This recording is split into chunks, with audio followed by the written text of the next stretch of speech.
Hi, I'm Neal Coolong with Behind the Steel Curtain. We're going to break down a few plays from the Steelers' dramatic 23-20 victory over the Baltimore Ravens in Week 13. This game was largely defined by the play of quarterback Charlie Batch. Surprise, surprise. Charlie came off the bench in replacement of Ben Roethlisberger in leading the Steelers to this victory. And in doing that, there were really two sides to Batch. There was the backup, the Charlie Batch that most people thought was going to get cut in training camp, the guy that did not play particularly well against Cleveland. That backup side of Batch ruled this game largely in the first half and well into the second half. But then there was the resilient side of Charlie Batch, the veteran quarterback that everybody in Pittsburgh loves, the guy that knows the routes every receiver is running better than they do and is able to throw to spots instead of receivers while not looking at any one of them before he released it. That side of Charlie Batch came out, the bad side of Charlie Batch came out in the fourth quarter early with 11:17 to go. Charlie Batch gets under center, lining the Steelers up with three wide, Emmanuel Sanders in the slot to his right, Heath Miller in the middle, and Mike Wallace on the outside.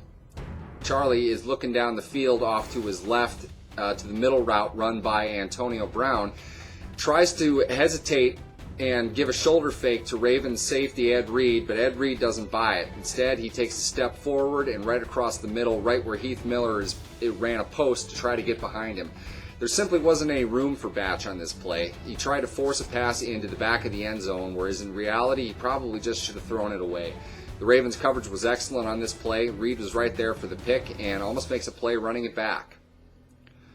The resilient side of Batch would come out, though. The key thing with Charlie Batch is the veteran experience. He's been in these situations before. He's been around this offense for long enough now that he knows what each receiver is going to be doing, what they need to be doing on each play, so he doesn't have to focus on any one particular guy. He can spread the ball around. He can do a lot of damage in doing it. He got off on a good foot with 9:01 left in the fourth quarter. He was able to spot Emmanuel Sanders on a play, 2nd and 7 for a 17-yard gain. He dropped back looking off to his right where Mike Wallace is streaking up the sideline on a fly route. He knows Batch looks from right down to left before releasing a pass to Sanders that really tripped up Ed Reed. As you can see, the safety, he's moving off to his right. He leans to that right side. Batch hesitates with his shoulders just a little bit to freeze him in that spot. He turns around and fires right back to where Sanders is supposed to be, who had scraped right off of his cover guy, Kerry Williams, and Ravens linebacker Courtney Upshaw. Sanders found a soft spot in the defense, sat down, Batch hit him with a perfect strike, 17-yard gain. It was 1st and goal Steelers from their 8-yard line. That set up a touchdown pass from Batch to Heath Miller. As you can see, Miller on the play is running basically a widened out route toward the front pylon of the end zone. Sanders again comes up big on this play, running a pick right in between two Ravens defenders, making them commit either to the back of the end zone or the front. They can't get to Miller in time. Miller is able to make a great move, diving for the pylon before his foot came out of bounds.